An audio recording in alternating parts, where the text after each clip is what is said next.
The common thread through all of what I've been trying to do is like helping people, particularly younger people or people young in their careers, transition with clarity. Because remember, I went through that transition myself and it was very difficult. Despite having all these ambitions, despite having this self-awareness, it still was difficult to navigate that because I lacked clarity. And so I try and help people navigate their transitions with a sense of identity, practice, and purpose. Welcome to Rep Matters, a podcast for sales professionals who are eager to build their business acumen and become top performers. In each episode, your hosts, Zoya Segelbacher and Caroline Jones, explore the real-life experiences, obstacles, and triumphs of salespeople. With an emphasis on authenticity and storytelling, listeners gain valuable insights into the strategies, mindsets, and skills that drive success in sales. Let's get started.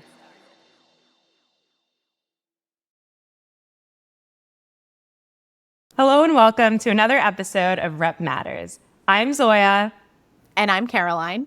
And this episode is brought to you by Marketers in Demand. Marketers in Demand has in-depth videos, podcasts, and articles from some of B2B's most in-demand marketers. Today, our guest is Blake Hudson. Blake is a revenue leader, a holistic career coach with diverse experiences in academia, politics, and tech sales. He has served on college boards. He's ran for Illinois State Senate at the age of 24, and he has generated more than $10 million in revenue.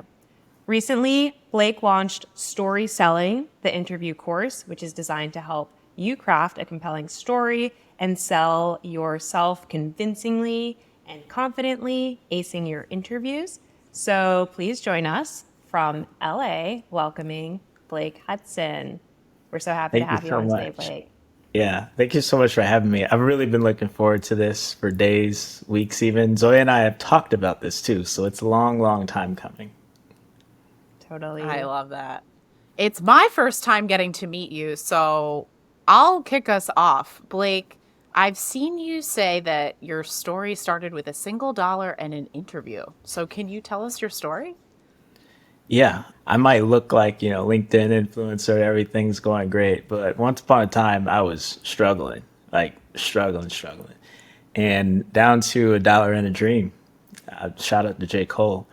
And I just really was in my feelings career-wise. I was in a dark place. I didn't quite know how to get from where I was to where I was going. And navigating that transition was just something that I very much didn't look forward to. Anyways, I woke up one day, I had a job interview. And I was living with my parents at the time. And my mom saw this just shell of myself. And she said something to me that at the time it did not make sense and I was not feeling it. She was like, "Blake, you're meant for more." And I didn't know whether to take it as you're meant for more, get off my couch, or you're meant for more, I believe in you. In hindsight, it was the believe in you one. But at the time, I'm like, sure, Mom, I'm meant for more. And I looked at my bank account and I'm like, I don't have that much more that I'm meant for right about now. And so I get ready to go to my interview. I'm heading into the city on the train. And I just started thinking to myself more and more about what my mom said, you're meant for more, you're meant for more. What the hell does she mean by that? And I started to think, you know what, I'm getting ready to go in here and try and sell myself to these people and get a job. But I don't even feel like I can sell myself to me. I don't even believe in myself right about now. And it was those words from my mom that gave me just the tiniest spark of just try and believe in yourself. And so I started to you know how people prepare for interviews? They're typically research the company, research the product, research the interviewer, and everything but themselves. And so what I did was I was so in my feelings, I started going inward and I researched Blake. And I started to write out strengths, weaknesses, some of the obvious. But then I got to motivations. I got to why me, why sales, why this company. And I started to realize that, you know what, there's a story here. And what I was feeling was just in the moment, but what I was putting on paper was this really compelling narrative. And so I went into this interview and I had this, cheat sheet of sorts, guiding me. And it really helped me. It helped me have that sense of self. It helped me have that sense of more. And I ended up getting the job, which was really exciting. But I think the thing I got that was most important that day was not a job. It was that understanding that the story we tell ourselves about ourselves is the story that matters most. And shout out to my mom for, being willing to say that to me in a difficult place when it didn't quite fit. Of all the times for her to say that to me, that wasn't the one. Or maybe it was. So yeah, I had $1.11 in my bank account, and my mom said, "You're meant for more," and I believed her. That's incredible. Go, Miss Hudson. Yeah, she's incredible. Yeah. And the process of researching yourself, I mean, we can just stop there. Like, I'm done. Like, that's so important. Quick question before we dive deeper into your history. How often do you pause and check in and like research who you are today compared with who you've been? Well, I've always been what I consider to be a very introspective person, which is a blessing and a curse because you can become self-aware, have a high EQ, emotional intelligence, and have that self-awareness. But sometimes you can go too far and you get into what I call navel gazing, where it's just like you're so caught up in self that you lose sight of you lose context of what's happening around you, where you are in relation to your goals. And so all that to say, to answer your question, I've always journaled. That's been a good outlet for me to just kind of externally process.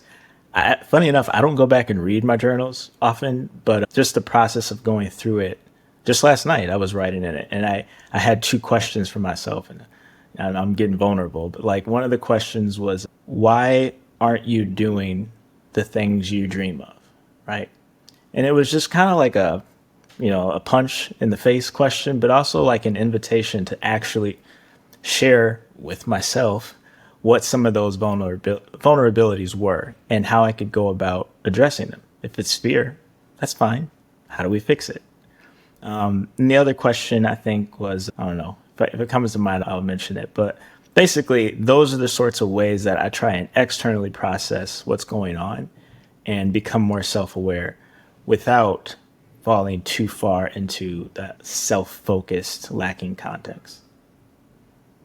That's huge.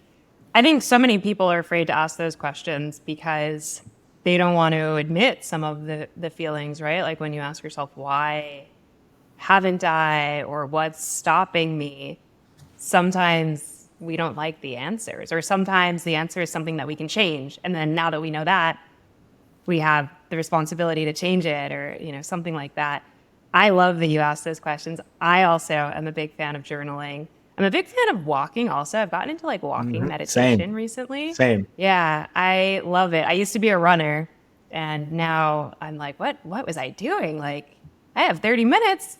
I got to do a walking meditation. No, I mean, running is also really great. But I how remember did that you... second question, by the way. Oh, you did? Let's hear Yeah. it. So the second question was a little bit nicer, but it was basically around the moment. And it was like, when has fully immersing yourself in the moment failed you? Because sometimes I get caught up in like future thinking, future goals, whatnot. And I betray my present in pursuit of my future.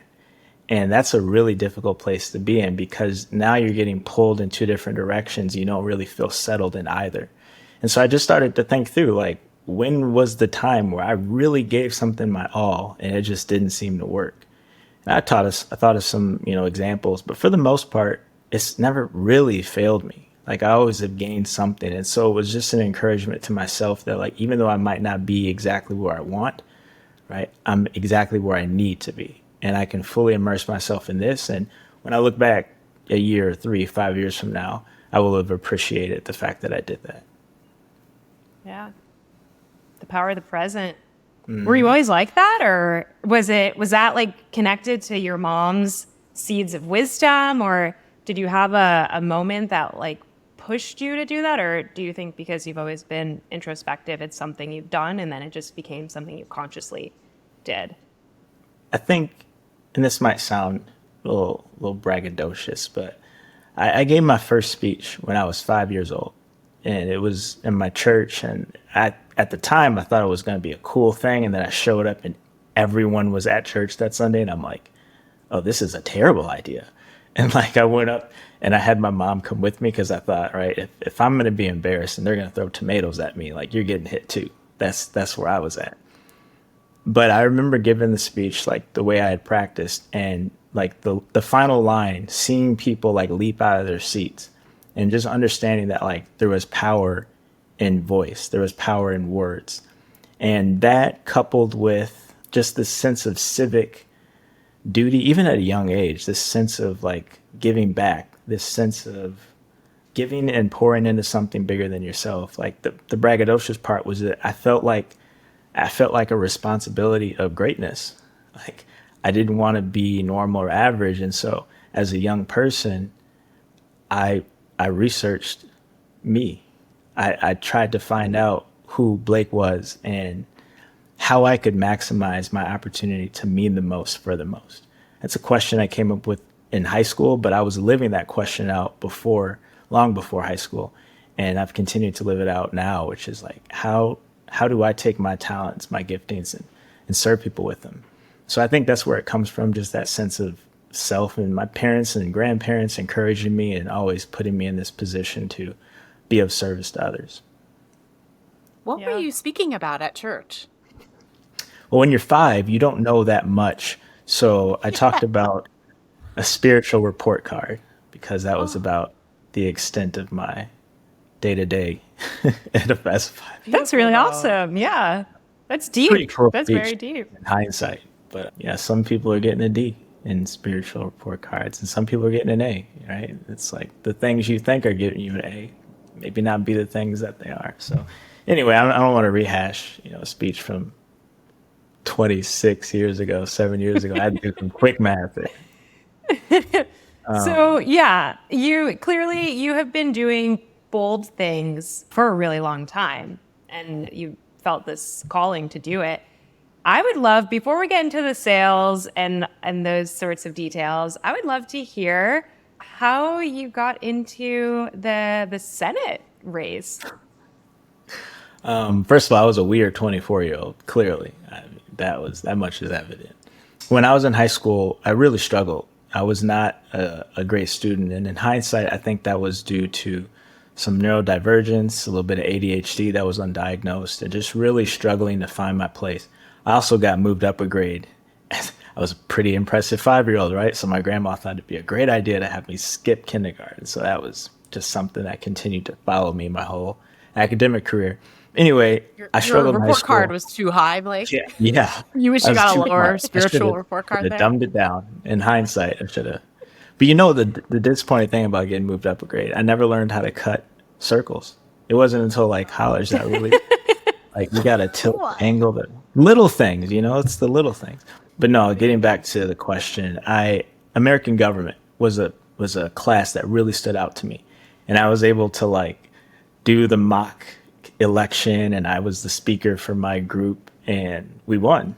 And I was like, oh, this is a thing. And of all the subjects that I could have pursued, like political science seemed to be the one that really resonated the most. So I go through college majoring in political science, communication. Afterwards, after graduating, I did an internship in our state senate where it's an internship in name only. Like I was working like late at night in the government building. We're talking slacks and little placards with the name on them and the fluorescent lights and the asbestos in the building. All the things that you think of when you think of government work. Yeah. So to connect the dots from that experience, how does that experience translate to your experience in sales? What have you brought from that into sales? I was wondering, are you going to talk about sales? I love this, but we can get into the sales stuff too. How has it shaped me? Well, the first and foremost thing was just that sales is a lot easier. In politics, you're selling hope.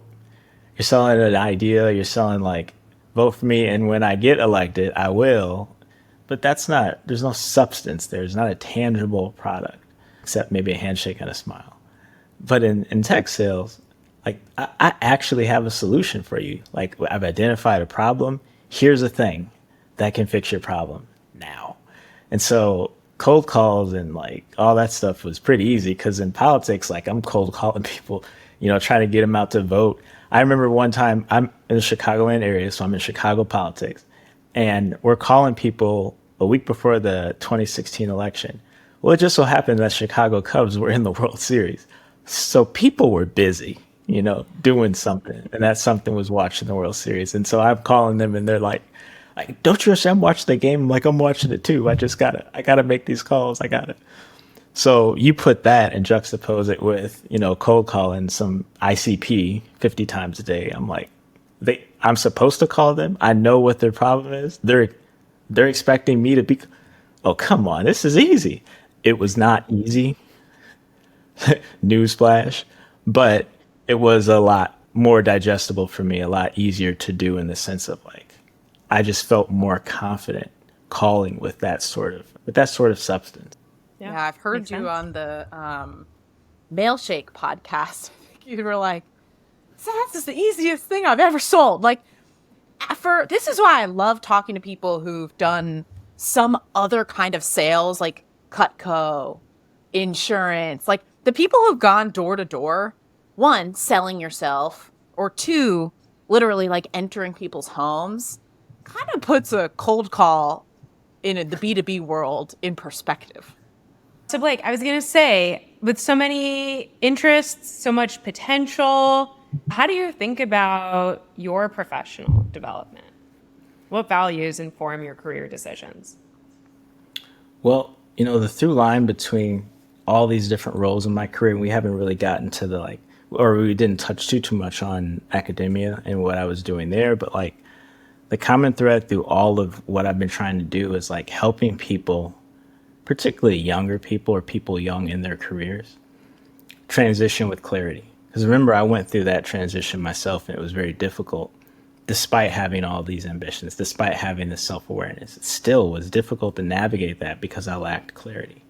And so I try and help people navigate their transitions with a sense of identity, practice, and purpose. So who are you? Who do you want to be? Who do you want to become?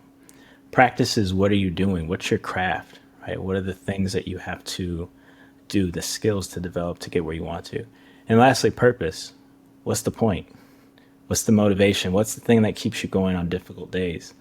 And if you can really take the time to answer those three very simple questions, you'll go far. And you're really hard to stop because you've got a motivation that takes you and allows you to be persistent in the pursuit of your goals and to be determined and just really work through a lot of the common pitfalls that many of us face. But you have that clarity so you can navigate it. It's like having visibility in fog. That's how I look at it.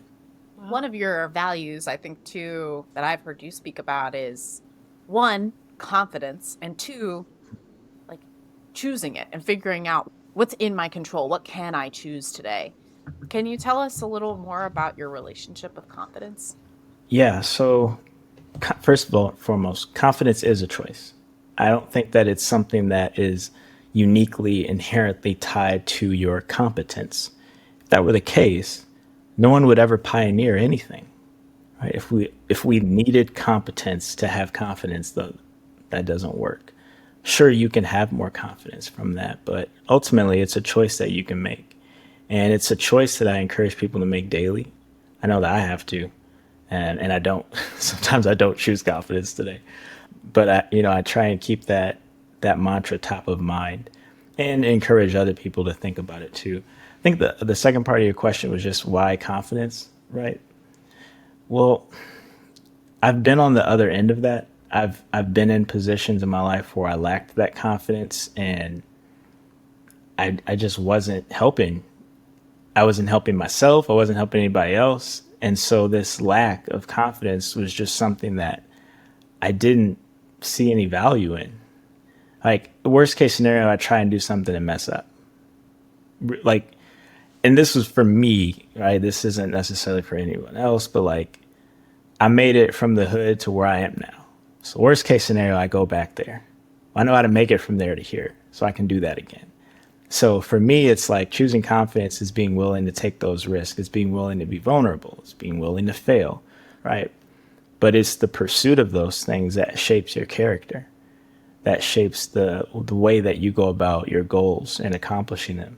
So I've just learned that like confidence it's like a cheat code in a way, because as you become more confident, you have more of it.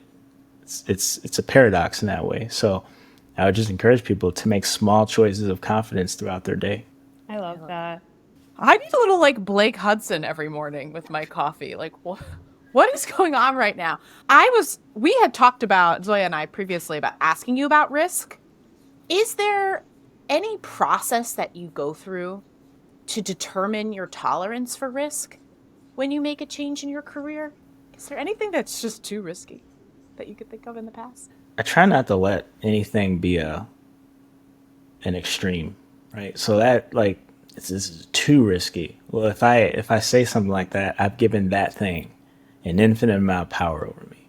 So that part, I guess, is a part of answering your question. So what goes into that risk factor first and foremost is like, what is it and how close is it to my quote unquote boundary, right? And why is that boundary there to begin with?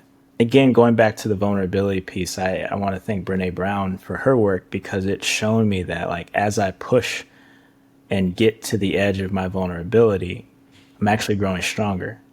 And if I do so in a public fashion, I help other people grow stronger too, because then they recognize like someone else is being willing to jump first and I can jump too.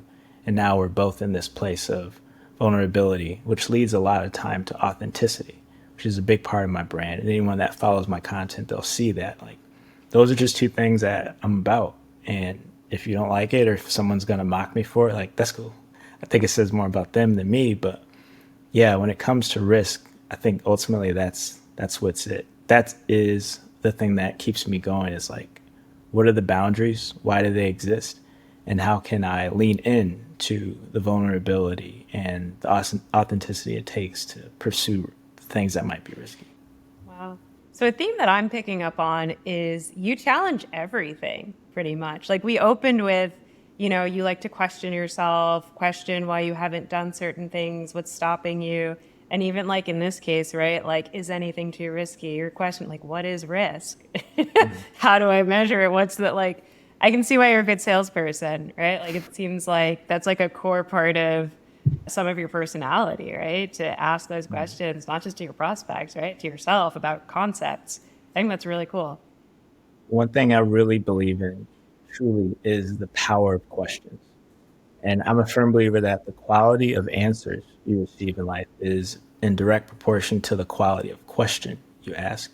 Think about it. You could meet the wisest person in the world, but if the only thing you can think to ask them is, what color is the grass? Like the only thing they can give you is green. So being mindful of like, what questions am I asking of life, of others, of myself? How do I go a layer deep? We can talk about, some layered questions and interviews and things like that. But those are, I think it's just such a profound way to live your life, questioning and asking questions of things, not necessarily even from like a skeptical standpoint, just more from like a curiosity standpoint. Questions allow you to grow. Answers kind of keep you where you are. So you're the founder of Story Selling. Can you tell us a little bit more about what story selling is and the mission of it? Yeah, so I'm still figuring all that out, to be honest with you.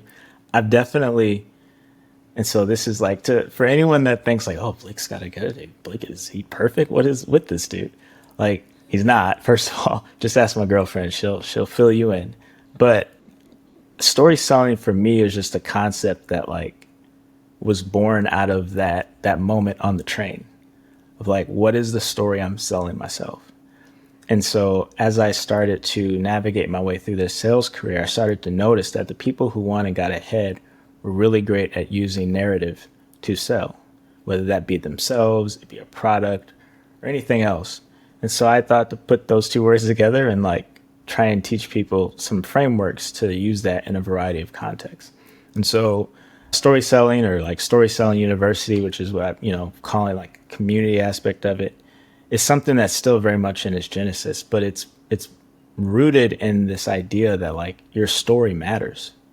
And I built an interview course. It's called Story Selling, the interview course. I refer to it as STICK It's the acronyms like story selling interview course. And it meant a lot to me. It was a really big passion project of mine. I spent a lot of time working on it. And the framework in there is what I believe story selling is about. First and foremost is just reframing the situation. I'm giving away gems here. So if you're interested, module 1 through 5, you're getting ready to get it. The second thing is understanding the power of stories and narrative and persuasion in stories. Third thing is crafting your story. So understanding how to take various moments from your life, your values, your challenges, weaknesses, accomplishments, all these things that like seem to be separate parts and components. But like when you start to craft your story, you start to notice there's commonality there. There's a flow there, but you just maybe need someone to help you guide you through that process. The fourth part of story selling is being able to persuade, being able to sell yourself using the tools of communication. I, brought in some tools from academia, from politics, and obviously from sales to help people with that. And then the last thing is like, how do you bring that to life? In an interview setting, I brought it to life with my cheat sheet, right? That took that practice and made it real. But yeah, that's just how I think about story selling. It's like try and make a framework so that it's easier for people to take their story or a story and make it more powerful than it otherwise would be. Love that. Because people could listen to this podcast, write down these questions, journal on it, Blake Hudson style, and that's useful. But where I see a ton of value is in dialogue with another, or within the course being challenged by you and your framework. Because sometimes we need to see our story the way that someone else will see it. It's our job to tell our story, but we can't be fully self-aware without someone else's perspective, right? We almost need that reflection at times.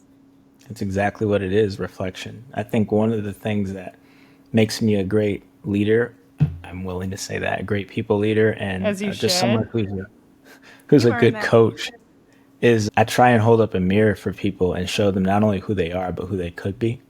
And it's really cool because you give someone an identity to live up to. And every coach is different. Some coaches use different methods, and that's fine. They should do what's best for them. But for me, I try and utilize, positive affirmation and positive feedback to help a person grow into who they could be, maybe who they didn't even know they could become. So yeah, you talked about reflections. I'm 100% believer, and you need that reflection, that contrast to really see the unique aspects of your story and yourself. Oh, I was just going to say, it's so interesting how we keep going full circle, right? Because we started with your mom. That was your mom reflecting something that you weren't even seeing at the time. That's right. Yeah, she's really good at We're social that. beings. We are. Blake, And it's whether you're funny introvert or 'cause- extrovert, I was just going to say, whether you're an introvert or extrovert, you're still a social being, and you need people in this life to get ahead, to thrive. I have to admit, I think I heard the seeds of the story selling course, because in this podcast in Milkshake at the end of the episode, and this was in 2021, so you might not remember That's this, right. but That's right. you were answering the question like, where could people find you? And you're like, LinkedIn, but maybe somewhere else. I'm working on some things. It might be a course, might be a podcast. Not too sure right now, but you'll be able to find me in other places soon. And I was like listening to this, like, What? Who is this guy? It's the literally worst sales story- pitch ever. No, but it was so beautiful because in this current conversation, you're showing us your own work in progress moments. And in that show, you were so authentic. It wasn't like, here's my link, here's my LinkedIn, here's my website. You were like, watch this space. And I was like, I will. And in fact, I'm coming from the future, and I know that it turned into story selling. It's so cool to see that Yeah. come full circle. I basically told on myself, and I was hoping that Maggie would keep me accountable. I knew that podcast would live on and someone would watch it, and maybe one person would be like, Blake, did you work on that thing? I'd be like, oh, no, I didn't. Couldn't have that. I couldn't have that on my conscience. So shout out to Maggie and the Milkshake team. They kept me going. She was the first person I told when the course was finished. That's so cool. Maggie, hi. Yeah, We got to send this to her. Let her know she was an inspiration. definitely. Blake, what surprised you most since starting story selling? the need for it, like I get really emotional. Think about this, start wrapped up in myself. The need for it, people are really hurting, and I tried to build something that not only would help people in their interview process, but would help them with that self-reflection, with that choosing of confidence. And I started to notice, whether it was through my own incompetence on marketing, something like that, or just, sign of the times, like it wasn't getting it in enough hands. I'm willing to admit that. Like that's probably a Blake thing. And so I decided to give it away. Maybe there's a version 2.0 that comes out and it's better and I can charge something for that. But like I just felt like I was sitting on this thing that could help people. And I was just so much more concerned with like people taking it and using it than I was like, how can I get, the profit from this? That'll come. Like if you're playing the long game, like that'll come. It's a little bit harder to stomach that when you're going through, job loss and trying to navigate things. But in my moments of like just really sitting and kind of being solemn with myself, not solemn, but like just being silent with myself, like the thing I really wanted to do was get this knowledge into people's hands. And if someone needed help or follow up, like I'm there for coaching. Like my content is that supplemental support as well. But yeah, that was the thing that was the most surprising, was like the need and how I responded to it. I did not anticipate that. And it felt like I made the decision on a whim, but in hindsight, I didn't. It was something that was building and building and building until I realized like people need this. The need is stronger than your need to charge for it yet. That's awesome and so generous of you. And the money will come, as you said.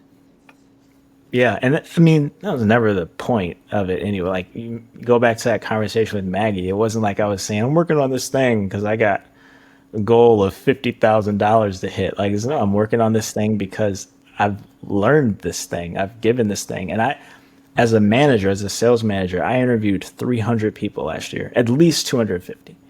And I started to notice that like winners were losing. And what I mean by that is like people who had the talent, the skills, the expertise to land these jobs weren't, because they didn't know how to master their story. They didn't know how to sell themselves. And I was just like, I couldn't allow that to continue. I mean, just in good conscience and knowing what I know and being able to impart that wisdom. Like I've been in interviews in so many different contexts, like from being interviewed on national TV about a campaign, being interviewed on podcasts for jobs, interviewing people to get hired, like probably been in over 1,000 like interview settings, right? Even just being on the school board. When I was on the community college school board, like every time we hired an adjunct faculty member, we had to interview them. Like we hired a provost of the school, which is like the second in command, had to interview them. Here I am, 19 years old, sitting in this interview. Like I'm learning something. I might not be hiring, I might not be getting the job, but you best believe like I learned things watching a president of a college and 8 board members grill this person on why they should be a provost at this college. And so, yeah, after 10 plus years of learning that stuff, I just wanted to compile it and give it to people in a way that was digestible. We're grateful for it. And I'm sure folks who've already taken it are super grateful. I want to double back real quick to the social aspect, like how we're in community with each other, because I've heard you say something interesting about startup SDR teams specifically. Like when we think about the individual contributor sales role, you have an individual goal. You can focus on your stuff, you can put your blinders on, you can get the job done. I think you have a different perspective on this, specifically in a startup where the SDR team needs community and needs to work together, even if they have individual goals. Can you tell us how you think about that as a leader of SDRs? I mean, you've already put it really, really well, but the way I can describe it for people in a way that's, just to visualize it, is imagine a baseball team. All right, there's only one person in the batter's box at a time, but there's still a team. There's still a time when they have to operate as a team and utilize each other's skills and come back to the dugout and give feedback on what they saw out there. Like baseball for me was like a first love. That was a sport I started playing. And yeah, I just felt like when I was building a team at my former job, like I was building a team. And maybe I had passed up on a person that was like, just on paper, this is the perfect fit. Like, what are you doing, Blake? And I took some folks that like, why? Those whys ended up being the best candidates. And I was just, I don't know. I just wanted to build a team that was well-rounded, that would support one another, believe in one another. And, getting into an enablement side of things, like it really helped foster 360 learning, being able to hire people in cohorts and, 3-4 months later, have them be mentors for the new hires. All of that stuff happened because I had a team community mentality. And I know, Zoya, we talked about a motto that I had. We can get to that. But yeah, community is so important as an SDR. You're young, typically speaking, or new in the sales game. It's so difficult. You're getting hit with rejection constantly. And I know what that's like. I know what it's like to get hit with rejection a lot. And when you are able to do that with another and they can empathize with you and they can grow with you and you can start to see like that trajectory, I can get into, my management philosophy and how I actually ran that. But simply put, just building a team, building community, culture was very important as an SDR, as the SDR manager, I should say. Yeah. Blake, you have so many topics to talk about. You have so much insight. We might need to get you back on the pod. Yeah. We are we are coming up on time, and we have 2 questions that we love to ask every guest. First one is, can you tell us what your first large commission check or significant commission check purchase was? I mean, the real answer is rent. But I mean, I'm trying to think of the thing though. That was the splurge. And I feel like it was probably a pair of shoes. I don't know how superficial that seems, but I play a lot of basketball. I play golf. I can't remember which pair of shoes it was. Probably golf. And they were just something that like I wouldn't have gotten otherwise. It was sitting on a shelf, it was looking bright and pretty, and like I know I was gonna put it into good use. And I did. And I'm really proud because now every time I look at those shoes, every time I wear them, like it's a reminder not only of my love of that game or that sport, but the work it took to get there. And so it's almost like I put my foot into the shoe and I'm like a different person than I am in other shoes. I love that. The symbolism. Yeah. And the shoes are protected by the roof over your head thanks to rent. So shout out to commission Really for all of it. Shout out to commission. The second question we like to ask everyone, Blake, is, and this could be story selling or something else, what are you currently selling or promoting that we should know about? It'd be easy to talk about story selling the course, but I'll talk about that in content. I wanted to mention something. I know we're up on time, so I'll be quick, but what I'm selling is an idea that sales management, sales leadership could be different. And I'll share my kind of philosophy on it and how it worked out, and people can take from that what they want. But I had this mantra, I had gotten asked in the past, like, first time, why should we hire you? Why should we trust you for this? I was a first time manager. Well, rookies win championships too. It just kind of came to me. And then it evolved into like, I shared that with the SDR team. Rookies win championships too. You might be low in the rankings. You might be young and new, but like you can be a part of a championship team. And so that became our identity. We leaned into that, and it was something that we could, move for. So that's one half of it. The other half is creating an environment of motivation and psychological trust and safety. And so for me, it was 3 things. I'll be very brief. Number 1, autonomy, especially in startups, giving reps the opportunity to try, to fail, to recover. Number 2, mastery. So how are they getting better? And that requires context. So it's not enough to just like say, yeah, you're doing better. You're doing one. Like they need trajectory. This is where I was. This is where I am. This is where I'm headed. And if you're off course, you can adjust there. The last one is purpose, as we talked about earlier. So that purpose, that sense of, when I was interviewing candidates, as early as the interview, I would ask them what they want. And you get the common answer, well, want to progress in my career. What do you really want? And the answers that would surface over that interview, over those first couple one-on-ones, those answers were the things that we held them accountable to, not quota. Quota changes. It's subjective. It's right. Sometimes it's wrong. But you getting that house for your parents or taking your fiance on that trip, like, that is objective.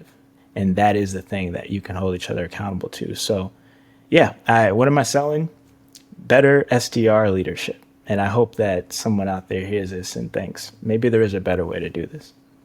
Yes. I'm also so glad that you brought up rookies win championships too, because I saw that on your LinkedIn and I was really curious about it. So I'm so glad that you were able to cover that organically too. Thank you. Thank you for sharing that. And we love the mission. We love that you're selling better leadership.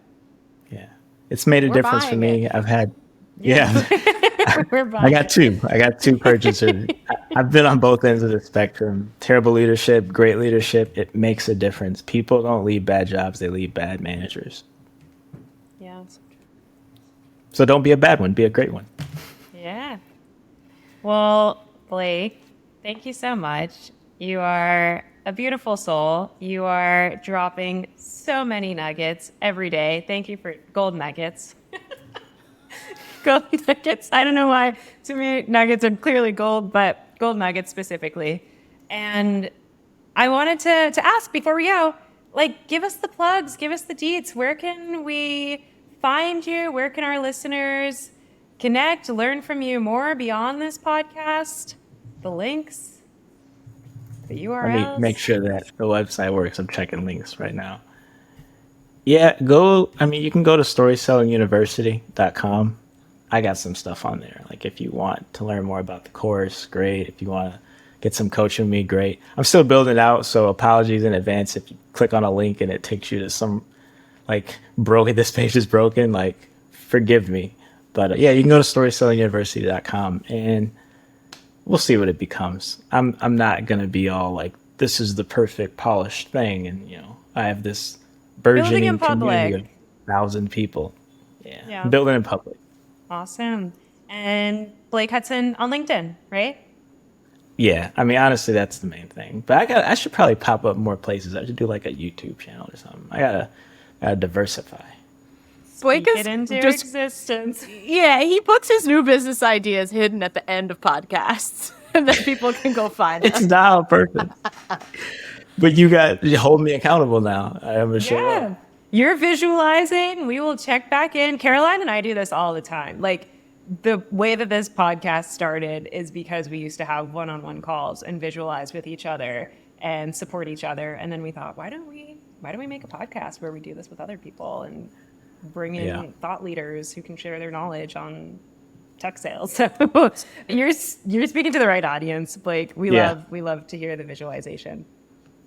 Thank you. I know for every person that's listening, they're like, oh, this Blake guy, he talks so much.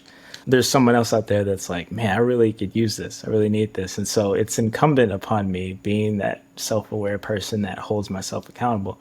Like, how can I distill this and give it to people in the best way, most consistently, like I did with the course? So I'll be working on that. We'll see what I come up with. We love it. We love it. Well, thank you for the time, Blake. We hope you enjoy your evening. I know I am in LA, headed to a tech event. I don't know if I'll see you out there, but if I do, we'll have to do a little cheers, alcoholic or non-alcoholic. If not this one, definitely the next one. I know we talked about getting together with our partners, so I'll be excited about that. But thank you so much for having me. Again, I really was looking forward to this, and it was everything I thought it could be and then some. Thank you so much, Blake. Thanks for listening to this episode of Rep Matters, the podcast for sales professionals who become top performers. If you enjoyed this episode, make sure to follow Rep Matters wherever you listen to your favorite podcasts, or access all episodes at marketersindemand.com/repmatters. See you next time.